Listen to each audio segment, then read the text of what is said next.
이번 추석은 좀 이렇게 집에서 많이 쉬시는 것 같은 그런 느낌을 많이 받았습니다.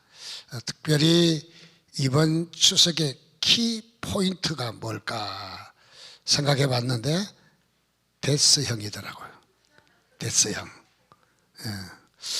손님이 오셨죠? 데스형. 그래서 저는 그 노래를 들으면서도 뭘 말하는지를 몰랐어요.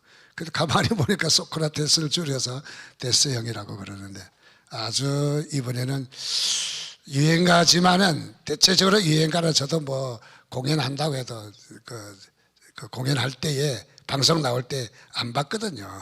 그 유행가에 별로 관심도 없고. 근데 어제는 좀 보니까 은혜가 되더라고요. 은혜가 되면 안 되나?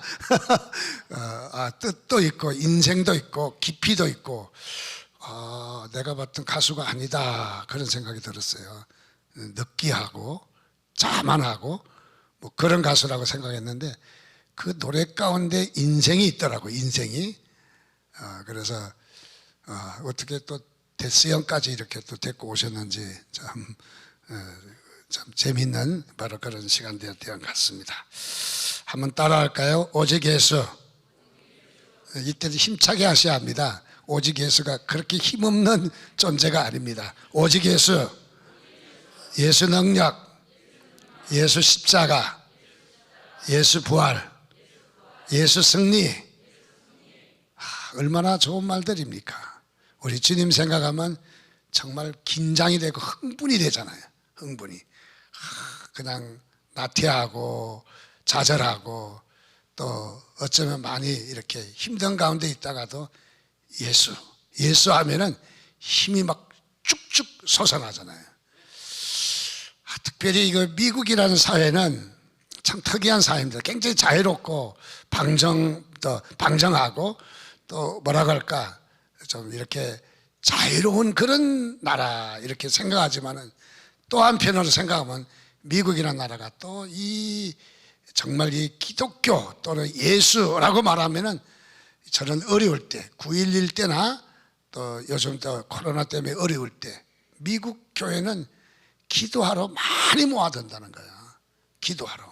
그래서 다들 교회로 모여든다는 거예요. 미국에는 지금 예배가 중단되어 있는 주가 캘리포니아 주 한 주밖에 없고 나머지는 제한적인 데가 좀 있고, 그리고 대다수가 예배를 막지 않았어요. 대다수 주가 이제 주마다 좀 정치 칼라에 대해서 조금 이렇게 다르게 하는 그런 면들이 많이 있죠. 그런데도 불구하고 트럼프 대통령은 캘리포니아에 있는 존 메가드 목사님한테 가서 예배 참석하고 안수기도 받고 나옵니다. 안수기도. 아무도 이야기하지 않아요. 뭐 아무도 예배 드렸다고 예배를 막았지만은 아무도 그에 대해서 예배 드렸다고 또 말하지 않아요. 그래서 미국 사람들은 어려움이 생기면 교회로 모여든다. 교회 와서 기도한다. 교회 와서 눈물을 흘린다. 예수 하면은 다 머리 숙이고 길가에 고속도로에 전광판에도 그냥 막 찬양의 그 모습들이 흘러나오고, 9.11 때도 보면 얼마나 주님을 끔찍하게 사랑하는지, 정말 예수라고 이름을 부를 때마다 다시 한번 힘이 불끈 솟아나는 그런 면을 우리가 발견할 수가 있습니다. 오늘도 주님은 여러분들의 주님인 것을 믿으시기 바랍니다. 여러분들에게 힘 주시는 주님이십니다. 바로. 그리고 우리 주님은 우리에게 능력의 주님이십니다. 그는 십자가를 지시며 우리를 구원하셨습니다. 부활하셨습니다. 승리하셨습니다. 우리도 승리할 줄 믿습니다. 성경에도 이야기한 것처럼 오늘 묵상한 말씀에도 천지를 창조하시기 전부터 우리를 지으셨다고, 우리를 택하셨다고, 우리를 예정하셨다고, 어쩌다 생겨난 존재가 아니라 이미 하나님께서는 우리는 이미 이 천지가 만들어지기 전부터 하나님 우리를 기억하시고 택하시고, 그래 2020년에 아무개 하면서 주님은 손꼽아 기다리시고, 손꼽아 주님께서는 정말 우리를 사랑하시는 그 주님이십니다. 어쩌다 우리는 역사 가운데 태어난 힘없는 존재가 아니라 하나님께서 우리를 이미 우리를 붙들고 계시는 것을 믿으시기 바랍니다. 그래서 여러분 좌절하지 마시기 바랍니다. 낙심하지 마시기 바랍니다. 그저 좀 사업도 안 되고 뭐 안 된다고 해서 아유 그냥 포기하지 마시기 바랍니다. 하나님은 여러분 편이십니다. 여러분 잊지 아니하십니다. 반드시 여러분 성공하도록 하나님께서 도와주실 줄 믿으시기를 주님의 이름으로 축원드립니다. 그래서 우리는 승리했습니다. 이미 그 승리가 분명히 올 것이 너무너무 확실하기 때문에 우리는 지금 승리가 앞에 있지만은 과거로 우리가 말은 승리했습니다라고 우리는 대답하는 거예요. 그래서 우리 믿음으로 승리를 받아들이는 거고, 오늘도 저와 여러분 위에 하나님의 큰 축복하심이 있기를 주님의 이름으로 축원드립니다. 오늘 말씀을 보면서 특별히 내가 전한 복음이라는 말은 바울이 전한 복음을 이야기하는 거죠. 바울이 전한 복음. 자, 이 내가 전한 복음은 뭐냐 하는 것을 우리가 오늘 좀 나누려고 생각합니다. 먼저 오늘 말씀을 이해하기 위해서는 지난주에 말씀을 봤던 1장 9절 말씀을 우리가 다시 한번 기억해야 합니다. 1장 9절 말씀에 보니까 우리가 전에 말하였거니와 내가 지금 다시 말하노니 만일 누구든지 너희가 받은 것 외에 다른 복음을 전하면 저주를 받을지어다. 자, 여기 아주 심각한 모습을 우리가 발견할 수 있습니다. 그것은 다름이 아니라 복음을 변질시킨 자들을 향해서 바울은 이렇게 이야기합니다. 저주를 받을지어다. 저주를 받을지어다. 참 심각한 말이기도 합니다. 그리고 아주 음하게 경고한 바로 그런 말씀이기도 합니다. 바울은 당시에 갈라디아 교인들을 잘못 가르치고 미혹시켰던 바로 율법주의자들을 염두에 두고 그들을 강한 의조로 질책한 바로 그런 말씀이죠. 그래서 그야말로 다른 복음을 전하면 저주를 받을 것이다 라고 이야기합니다. 다른 복음은 무엇입니까? 율법을 이야기하는 겁니다. 율법을. 차차 우리가 율법에 대해서 더 말씀을 나눌 거지만은 그러나 이 율법은 복음이 아닌 거예요. 또 이 율법은 뭐냐? 다른 길이라는 거죠. 다른 길. 율법과 같이 공존할 수 있는 것이 아니죠. 만약에 용납될 수가 있고 공존할 수 있다면 바울이 이렇게까지 이야기 안 했을 거예요. 그냥 바울도 얼마든지 타협하고 얼마든지 용납할 수 있겠지만은 그러나 바울은 절대로 용납할 수 없다는 거예요. 절대로. 즉 무엇을? 율법을 용납할 수 없다는 거예요. 그래서 이 율법을 다른 복음이라고 말한 이 율법을 전하면은 무엇이냐면 저주를 받을 것이라고 해요. 저주. 함부로 저주를 이야기하지 않는데 여기서는 저주를 강력하게 이야기하고 있는 모습을 보게 됩니다. 그래서 저주를 받을 것이다. 사도행전 4장 12절에 말씀하기를 다른 이로서는 구원을 받을 수 없나니 천하 사람 중에 구원을 받을 만한 다른 이름을 우리에게 주신 일이 없음이라. 하나님은 우리에게 다른 길을 주신 일이 없다는 거예요. 우리가 천국에 가는 길은 돈으로도 못 가요. 힘으로도 못 가요. 능으로도 못 가요. 믿음으로 가는 나라. 우리가 유초등부 아이들 열심히 찬양을 불렀던 바로 그런 찬양이죠. 우리는 믿음으로 가는 나라. 그래서 돈으로도 안 되고 즉 다른 율법으로 절대로 우리가 구원을 받을 수 없다. 다른 길은 없다 라고 여기에 단정해서 잘라서 딱 이야기합니다. 한번 인간적으로 생각해 보면 참 바울이라는 사람은 상당히 자기의 주장도 강하고 또 한번 한다고 하면은 목 내놓고 하는 사람이고 그리고 이 사명을 감당하는 내가 내 목숨이 죽을지라도 그야말로 내가 끝까지 달려가겠다고 하는 그 바울의 고백처럼 대단히 강직한 사람으로 보여서 대화가 안 되나 소통이 안 되나 그런 마음을 가질 수가 있어요. 어떻게 자기가 전한 복음만 제일이라고, 자기만 사도냐, 자기만 뭐 은혜 받았느냐, 이렇게 우리가 생각할 수도 있을 거예요. 굉장히 그래서 옹고집이다 그런 말을 인간적으로 생각할 수도 있겠죠. 그런데 바울이 여기에서 강력하게 주장하는 것은 절대로 용납할 수 없다는 거예요. 절대로 타협할 수 없다는 거예요. 절대로 다른 복음, 율법을 인정할 수 없다는 거예요. 절대로. 우리는 어떻습니까? 많은 부분에 사실은 우리는 율법과 같은 이런 것들을 용납하고 받아들이고 따르고 쫓아가고 그렇게 많이 하고 있는 것 같아요. 사실은 우리 주변에도 보면은 복음을 가지고도, 복음을 우리는 믿고 복음을 따르고 복음에 대해서 우리가 결단하고 눈물 흘리고 은혜를 받았는데도 불구하고 복음을 하루아침에 헌신짝 버리듯이 그야말로 복음을 버리고 이단들을 줄줄줄줄줄줄 쫓아가. 어쩌면 이단들은 그렇게 잘 쫓아가나 모르겠어요. 교회에서 하자 그러면은 징그럽게도 안 하지만은 어떻게 이단들은 그렇게 잘 따라가는가? 이단들은 분명히 복음을 아는 사람이, 복음이 뭔지를 아는 사람이, 복음을 또 은혜를 받은 사람이 이 복음에 대해서 우리가 확신하지 못하고 아직도 이단을 줄줄줄줄 따라가는가? 심지어는 직분자 가운데도, 심지어는 목사도 옛날에 그 10월 28일 그게 뭐죠? 그게도 쫓아간 목사도 있어요. 우리 동기 가운데도 하나 있어요. 근데 공부는 잘했어요. 공부는 잘했는데 이 분별력이 없는 거죠. 분별력이.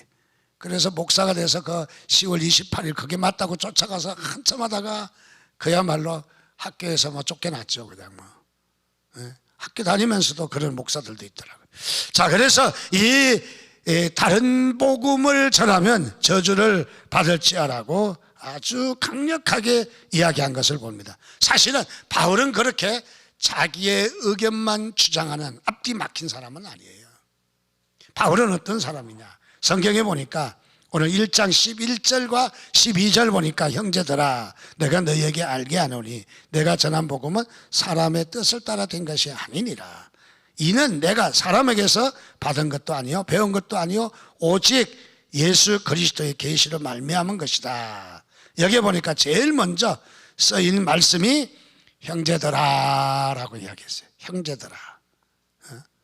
얼마나 자상하고 부드러운 말입니까? 조금 전까지는 바울이 아주 강력하게 율법주의자에 대해서 아주 냉철하게 말을 하더니 지금은 갈라디아 교인들을 향해서 형제들아. 그것은 뭐냐? 대화가 된다는 거죠. 뭔가 미련이 있다는 거죠. 미련이. 그래서 형제들아 라고 이야기를 합니다. 바울은 이런 형제들아라는 말을 여러 군데서 기록한 것을 봅니다. 성경에도 보면은 특별히 여러 군데서 바울은 형제들을 지칭하고 있어요.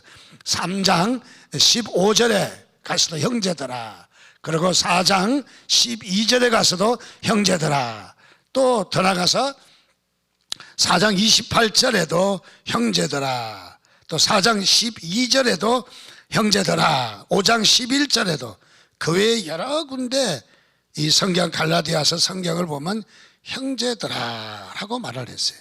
형제라고 하는 말은 애칭이거든요. 또 형제라고 하는 말은 바울이 얼마든지 그들을 기억하고 있다는 거죠. 갈라디아 교인들을 마음에 두고 있다는 거죠. 마음에 두고.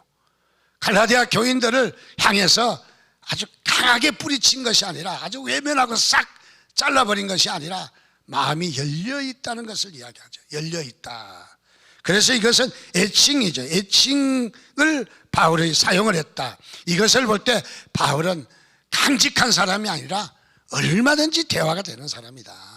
얼마든지 용납하고 얼마든지 말이 통하는 사람이다. 그래서 갈라디아 사람들을 통해서 형제들아 라고 말을 많이 여러 번 쓴 걸 볼 때 바울은 유도리가 있는 사람이다 하는 것을 볼 수가 있는 바로 그런 부분이기도 합니다. 자, 여기에 또 더 나가서 바울은 이렇게 이야기합니다. 1장 6절에 부르신 이같이 속히 떠나 다른 복음을 따르는 것을 내가 이상히 여기노라. 다른 복음을 따르는 것을 말미를 줬어요. 말미를 딱 끝나는 것이 아니라, 단정 짓는 것이 아니라 다른 복음을 따라가는 것을 이상히 여겼다. 그렇지 않을 사람인데 그렇게 했다는 거죠. 그렇지 않을 사람이 다른 복음을 쫓아서 이단으로 지금 갔다는 얘기예요. 미련이 있다는 얘기예요. 절대 그렇게 할 사람은 아닌데 이상하다. 왜 따라갔을까? 아마 이런 말이 되겠죠. 즉 바울은 이렇게 상대방을 향해서 배려하는 마음이 있다는 거죠. 그리고 들어가서 이해를 하고 상대방 입장에서 좀 이해를 하려고 하는 그런 모습을 많이 볼 수가 있어요. 자, 바울은 강직한 사람이지만은 남을 이해하려고 하는, 배려하려고 하는, 또 상대방을 좀 뭔가 그들의 그 입장에서 좀 이해를 하려고 하는, 즉 다시 말하면 바울은 상대방의 바라볼 때에 가능성을 바라봤다는 거죠. 가능성을 한 가지 이걸로 단정 짓고 끝나는 것이 아니라 다시 한번 가능성이 있을 거다. 우리 사람들도 관계하면서 어떨 때는 그래 실수했지만은 가능성을 보고 용서하잖아요. 그래 그 사람 본심이 아니었을 거야. 그 사람의 원 마음은 그런 마음이 아니었을 거야. 그 사람은 실수로 그런 말을 했겠지. 그러나 본심은 다른 마음일 거야 하는 바로 그런 가능성을 보는 거죠. 우리가 특별히 가능성을, 우리 주님도 우리를 가능성을 보잖아요. 죄인임에다 불구하고 하루에도 12번도 더 변하는, 우리 변화무쌍한 이런 존재인데도 불구하고 하나님 우리에게 잘 될 거야, 너는 나의 아들이야, 너는 내 자녀야. 하나님 우리를 가능성을 보셔요. 우리의 가능적이지를 못한 부분이 우리에게 더 있지만은, 그러나 하나님은 그걸 보시는 것이 아니야, 그래도 하나님의 자녀로, 그래도 목사시키면 그래도 잘할 거야. 지금은 그렇지만은, 지금은 뺀질거리고 말 안 듣지만은 그래도 잘할 거야. 아마 우리 주님은 이렇게 저희들을 바라보고 계실 줄 믿습니다. 바로 또 우리는 그런 사랑을 받은 사람이에요. 여러분, 하나님이 우리를 향해서 그렇게 사랑하신다는 그 사랑을 다시 한번 느끼시기를 주님의 이름으로 축원드립니다. 저는 이 목회를 할 때에 이런 마음이 늘 우리 마음 가운데 있어야 된다고 생각합니다. 교인들이 때에 따라서 교회 행정과 맞지 않는 바로 그런 요구를 할 때가 있어요. 어떨 때는 냉정하게 잡아떼고 싶은 그런 마음도 있기는 하지만은, 그러나 이 교인 이길 목사는 없는 거예요. 그래서 어떠합니까? 그렇죠, 그럴 수도 있어요. 네, 한번 해보세요. 네, 그걸 뭐 주세요. 안 되지만은 그런 가능성을 보는 거죠. 여러분, 우리 교우들 간에 가능성을 보시기를 주님의 이름으로 축원드립니다. 비록 지금은 부족합니다. 지금은 형편없지만은, 그러나 맡겨주면 잘할 거야. 가능성을 보시고 여러분 그 가능성을 인정하시기를 주님의 이름으로 축원드립니다. 특별히 오늘 말씀에도 보니까 너희를 부르신 이는 1장 6절에 그리스도의 은혜로 너희를 부르신 이를 이같이 속히 떠나. 갈라디아 사람들은 누가 불렀느냐? 그리스도의 은혜로 그들을 부르셨대요. 갈라디아 사람들은 어떻게 예수 믿게 되었느냐 하면은 그리스도 예수의 은혜로 예수님을 만나게 됐다는 거죠. 근데 그 고귀한 복음을 제쳐놓고 이 다른 복음을 쫓아간 것에 대해서 이상하게 여겼다. 그래서 1장 6절은 어쩌면은 여기에 하나님의 사랑이 흠뻑 담겨 있는 그런 말씀으로 보여지게 됩니다. 자, 그렇습니다. 오늘 이 바울은 애칭으로 이렇게 갈라디아 교인들을 이렇게 참으로 기억하고 배려하고 또 그들의 가능성을 보게 하십니다. 그리고 더 나가서 갈라디아 사람들은 그리스도의 은혜로 부르신 이들이었다고 단정을 합니다. 그들이 그냥 오다 가다 어쩔 수 없이 아는 사람에 끌려서 교회 왔다가 간 것이 아니라 그리스도 은혜를 경험한 사람들이, 그리스도의 은혜를, 그리스도의 은혜를 입은 사람들은 지금은 비록 연약하고 쓰러지고 넘어지고 떼버리고 할지 몰라도 하나님의 은혜 가운데 있는 사람은 하나님은 절대로 버리지 아니하신다. 여러분 믿으시면 주의 이름으로 축원드립니다. 바로 주님은 절대 버리지 않습니다.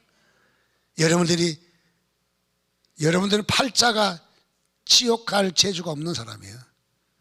다 천국 갈 자동적으로 가게 돼요. 왜? 하나님이 여러분들을 은혜로 부르셨기 때문에 절대로 여러분들이 넘어지지 않도록 붙잡으십니다. 하나님 우리를 끝까지 붙잡으셔요. 비록 갈등은 있고 시험은 들고 낙심은 있겠지만은 하나님은 여러분을 한번 은혜를 주신 자를 버리시지 않습니다. 바울이 지금 그 얘기예요. 그리스도 은혜로 부르신 너희들이 다른 복음을 쫓아간 거 이상하다 지금 그 얘기를 하고 있는 거죠. 하나님은 우리를 반드시 구원해 주시고 천국 가게 하시고, 안 되면 쳐서라도 때려서라도 돌이켜서 우리를 회개하게 하시고 우리를 천국 가게 하시는 하나님이신 것을 믿으시기를 주님의 이름으로 축원드립니다. 하나님은 어떻습니까? 우리를 그렇게 사랑하셨습니다. 바울은 이 갈라디아 교인들을 향해서 다른 복음을 따라가는 것을 야단을 치고 호통을 치던 것은 바울의 본심이 아니라 사랑의 매라는 거예요. 사랑의 매.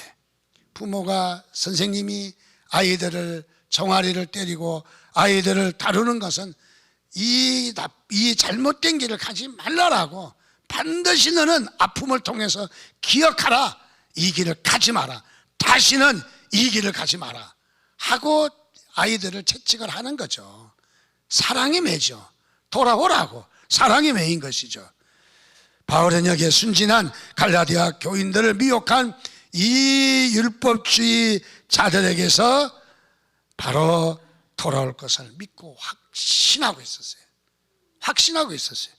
얼마나 귀한 사랑인지. 그래서 이 바울은 이렇게 이야기합니다.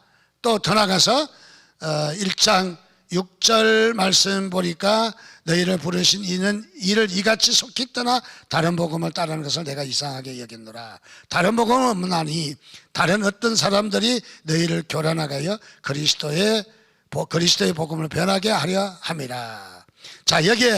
여기에 말씀을 바로 우리가 기억할 수 있는 것은 바로 이 갈라디아 사람들에게 1장 11절 말씀입니다.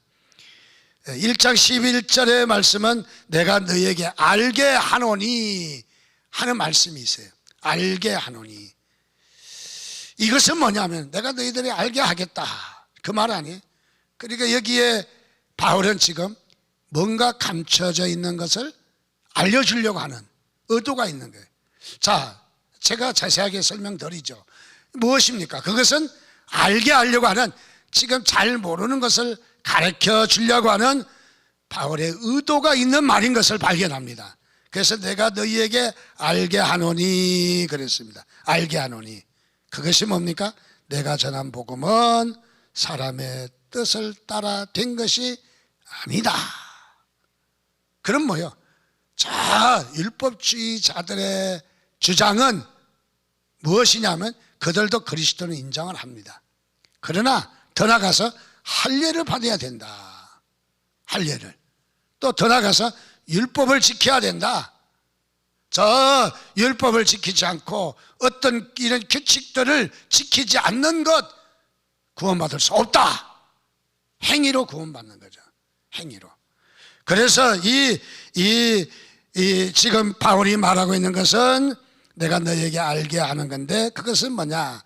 이 복음은 사람의 뜻을 따라 된 것이 아니다라고 이야기해요. 사람의 뜻을 따라. 그러니까 율법주의자들의 주장은 사람이 만든 거다 이 말이죠. 동시에 그거는 사람이 만든 것이다. 바로 그런 말입니다. 우리 인본주의 종교의 특징은 뭐냐면 자기 행위로 의롭게 된다는 거예요. 자기 행위로. 그래서 자기의 행위로 의롭게 되고 자기의 행위로 구원받는다. 그래서 아유 착하면 천국 가죠. 여러분 착해도 천국 못 가요. 그런 말 함부로 하면 안 되는 거죠. 아유 그 세상에 그 사람은 법 없어도 살 사람이야. 참 착해서 좋기는 하고 법 없이 잘 살아가는 것도 좋기는 하지만은 그러나 천국의 문제는 아니라는 거예요. 그거는 절대로 천국에 갈 수 없다는 것이. 그래서 이 복음은 사람의 뜻으로 된 것이 아니다. 그래서 사람의 뜻을 따라 만들어진 종교는 자기를 의롭게 할 수도 없거니와 천국에 갈 수도 없다 하는 것이 없다 하는 것입니다. 그래서 이 율법주의자들의 주장은 천국에 못 간다는 거예요.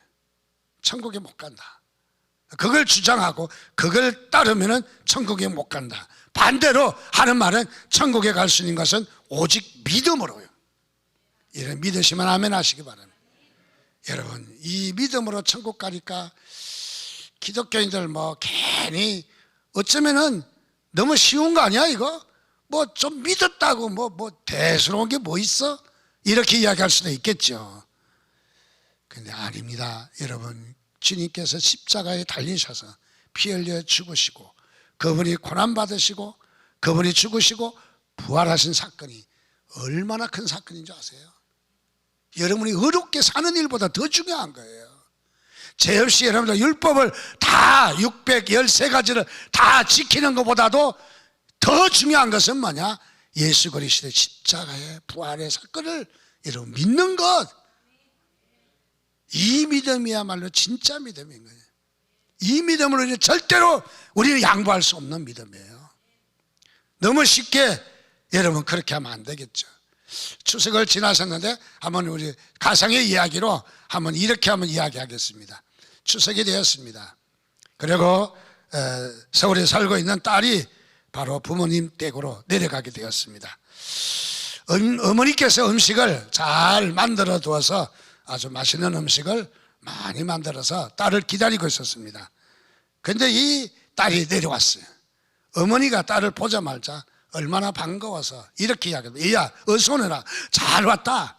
너를 위해서 맛있는 음식을 많이 만들어 두었다. 어서 손 씻고 같이 가서 먹도록 하자. 어머니가 이렇게 말했어요. 그 이상의 말도 할 수 있겠죠. 근데 딸은 어머니 말이 믿어지지 않는 거예요. 어머니가 맛있겠다고? 아이고 뭘 맛있게 했겠어? 믿어지지 않는 거예요.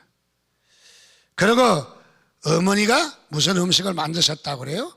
그리고 어머니가 음식을 만드는 것에 간이나 제대로 맞추기는 했겠습니까?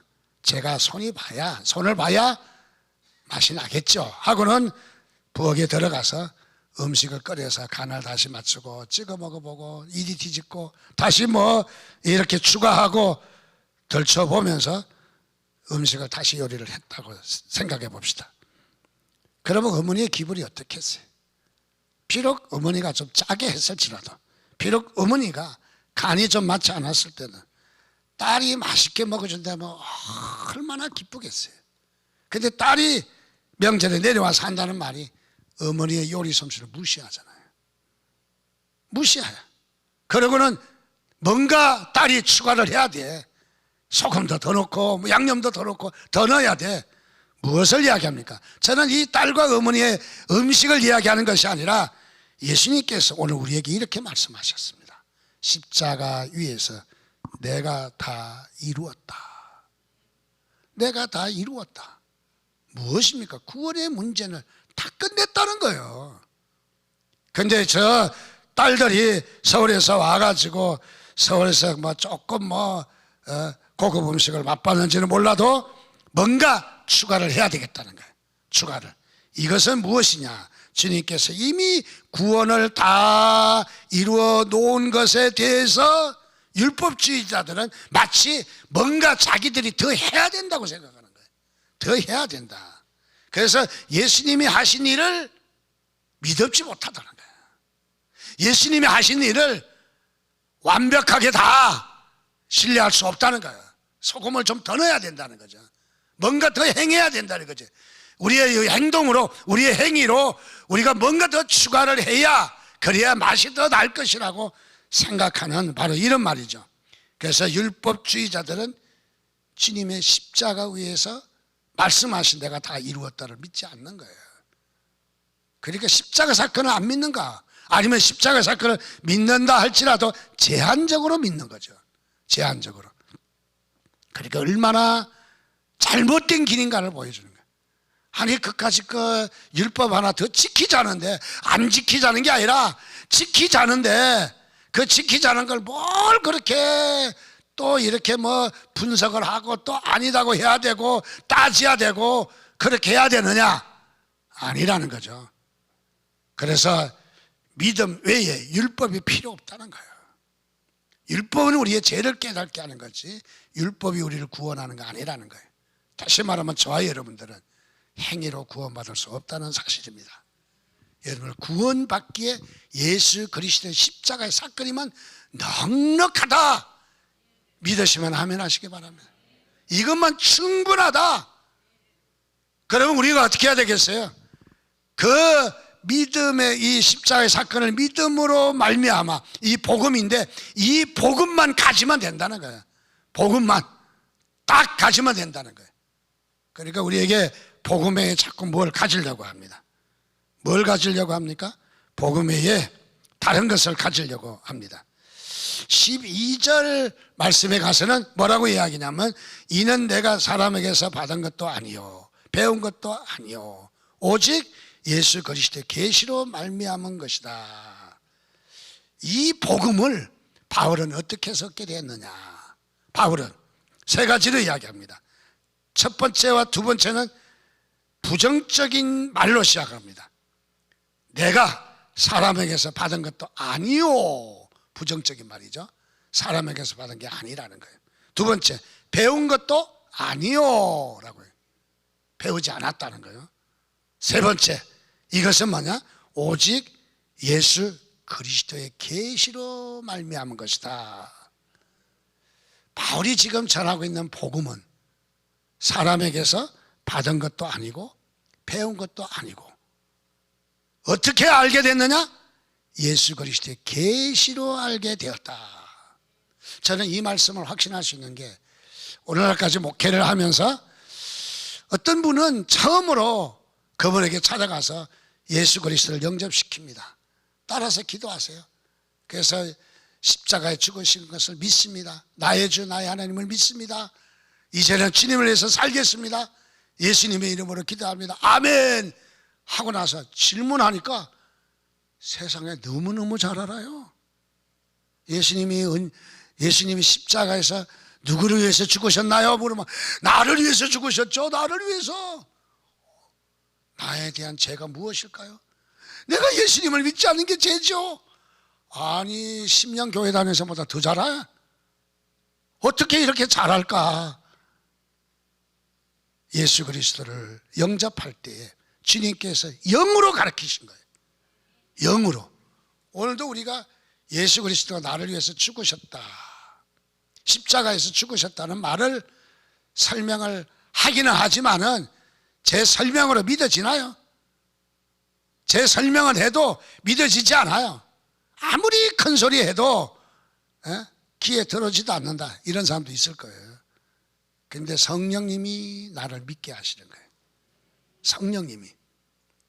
이게 은혜인 줄 믿으시기 바랍니다. 성령님이 나를 믿게 하셔요. 저를 보십시오. 예수 믿을 사람인가? 생긴 것부터 예수 믿을 수 있는 가능성은 조금도 없습니다. 조금도. 제가 초등학교 때는 교회 나갔지만은 중학교 때는 교회 안 나갔거든요. 교회 나가는 애들 못 가게 일부러 막았어요.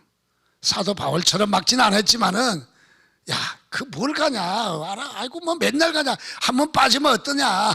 뭐 그렇게 뭐 악랄하게 한 건 아니지만 좀 해봤어요.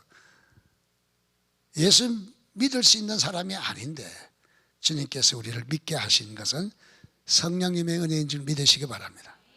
바울도 지금 그 얘기를 하는 거야. 갈라디아께 너희들이 어떻게 믿게 되었다고? 그리스도 은혜로 믿게 된 거다. 은혜로. 그래서 여기에 바울은 세 가지를 이야기합니다. 첫째는 이 복음은 사람에게 받은 것이 아니라는 거예요. 사람에게 복음의 출처와 복음의 기원을 이야기합니다. 복음의 출처와 복음의 기원, 어디서 이 복음이 시작됐는가를 잘 말해주는 바로 그런 부분입니다. 어떻습니까? 율법주의자들은 하늘로부터 계시로 받은 것이 아니잖아요. 그들은 어떻게? 사람이 만드는 거예요.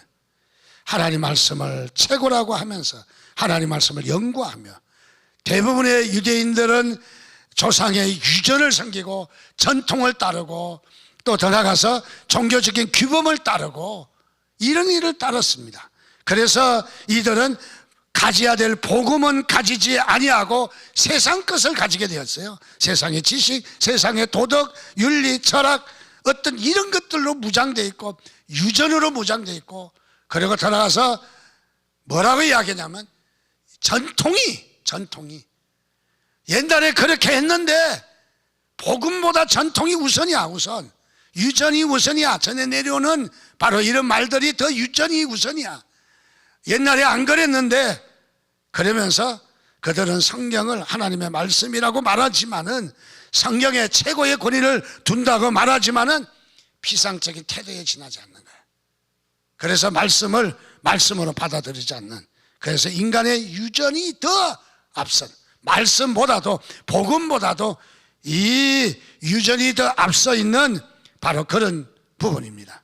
특별히 마태복음 15장 5절과 6절 말씀에 보면 너희는 이르되 누구든지 아버지에게나 어머니에게 말하기를 내가 드려 유익하게 할 것이 하나님께 드림이 되었다고 하기만 하면 그 부모를 공경하는 할 것이 없다 하여 너희의 전통으로 하나님의 말씀을 폐했다.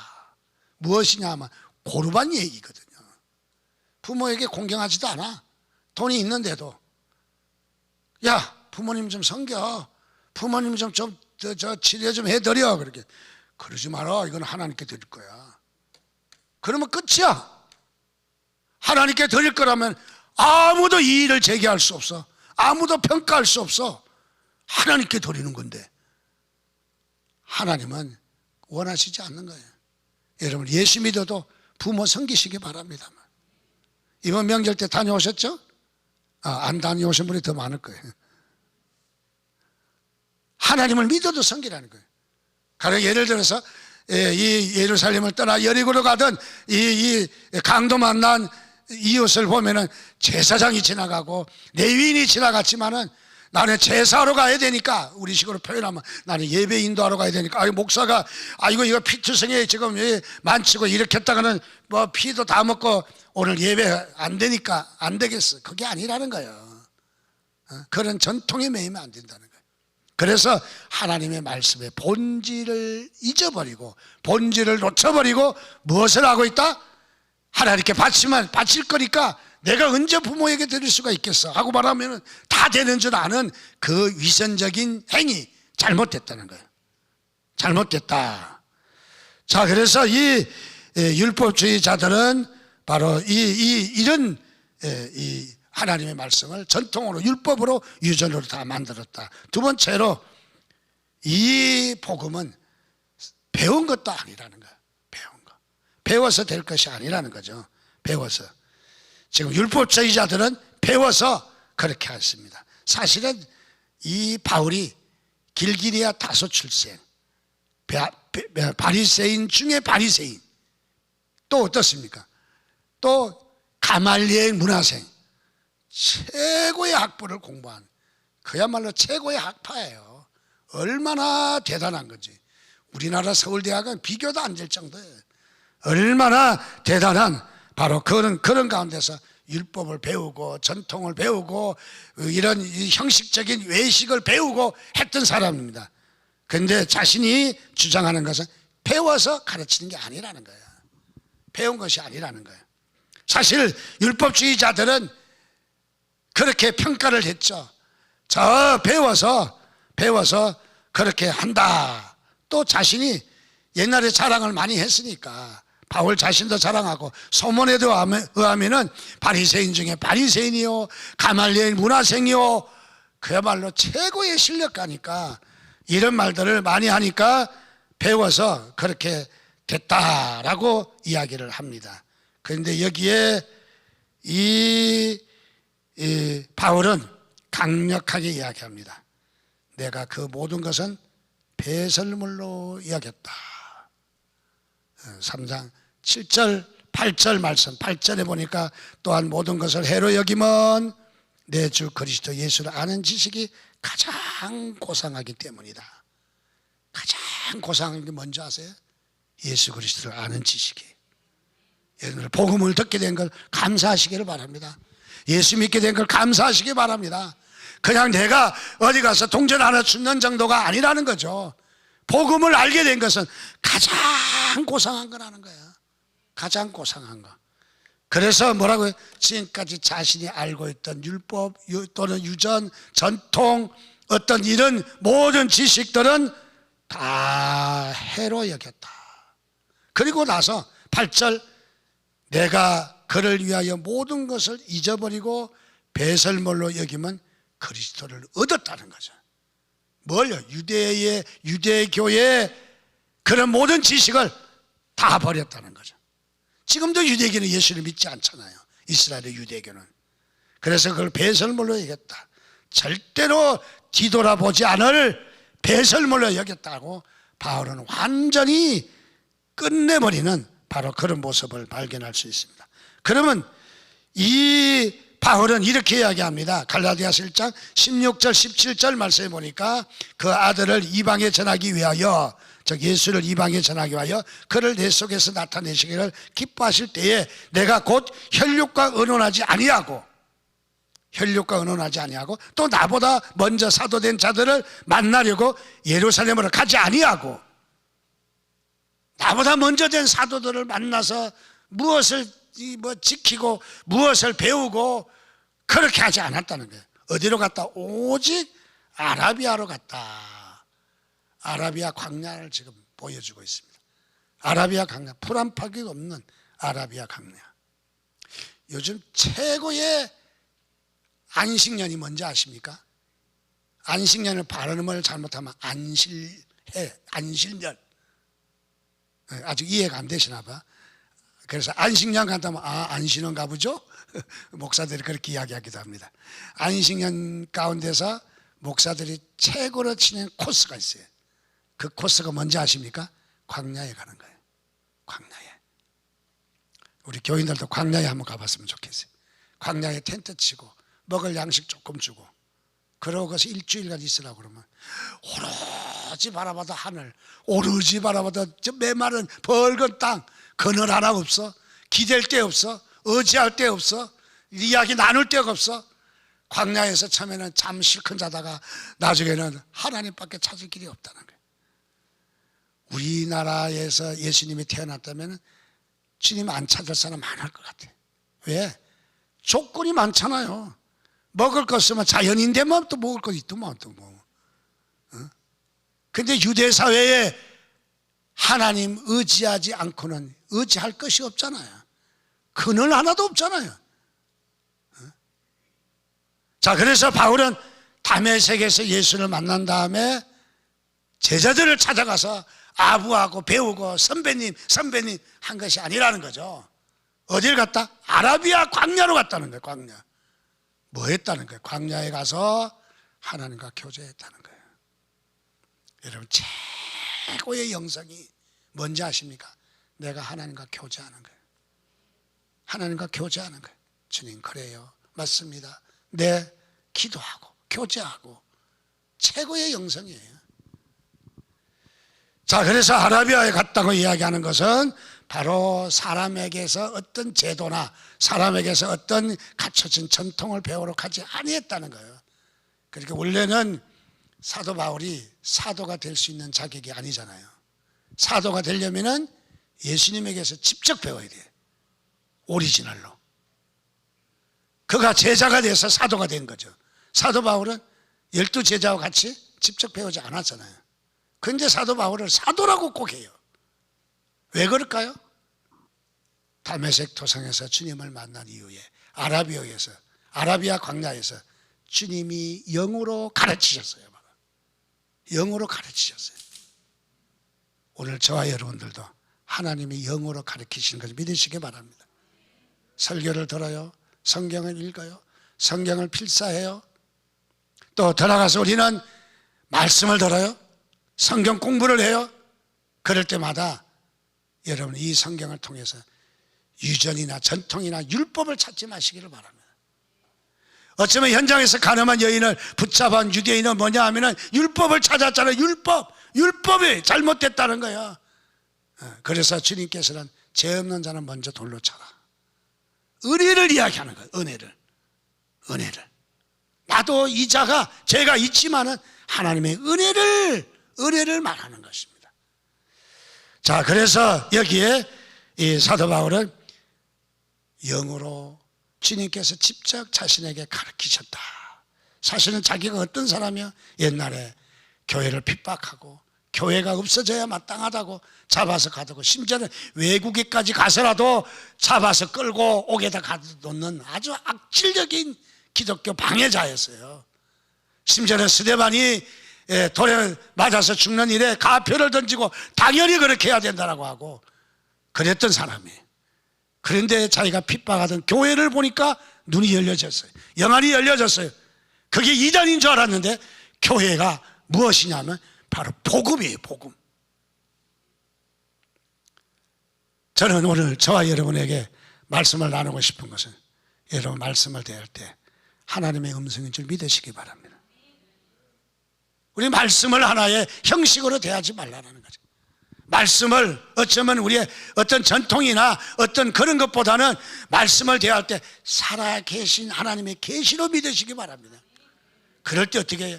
하나님이 나에게 말씀을 주시고 믿음을 주시고 계시를 주시고 오늘도 설교를 통해서 오늘도 성경을 읽기를 통해서 성경의 묵상을 통해서 나에게 살아있는 계시의 말씀을 나에게 주셨다. 여러분 그 말씀에 우리가 더 사명감 가지고 뜨거운 우리의 가슴으로 말씀을 대하지 않겠어요? 맞아, 그렇습니다. 주님 네, 아멘 아멘. 그렇습니다. 여러분 말씀에 믿음의 열정이 있기를 바랍니다. 믿음의 확신이 있기를 바랍니다. 여러분 믿음이 잘못된 것이 아니에요. 누가 뭐라고 그래도 믿음으로 가는 나라, 하나님 나라 여러분 믿으시기를 바랍니다. 이제는 이 믿음이 내 거야. 나는 절대로 버릴 수가 없어. 나는 절대로 이 믿음도 줄 수가 없어. 여러분이 진돗개처럼 이를 물고라도 이 복음을 붙드시기를 주님의 이름으로 축원드립니다. 같이 기도하겠습니다. 하나님 나에게 이런 귀한 복음 주셔서 감사합니다. 구원의 길을 나를 이렇게 확실하게 보장하셔서 예수 믿게 하시고 십자가의 사건을 믿게 해주신 하나님 감사합니다. 이 은혜 나를 만세전부터 택하셔서 나를 부르신 주님 감사합니다. 우리 그 주님을 기억하면서 오늘도 주신 말씀 앞에 감사하며 말씀의 확신을 갖기를 다시 한번 결단한다고 우리 주여 한번 부르짖고 기도하겠습니다. 주여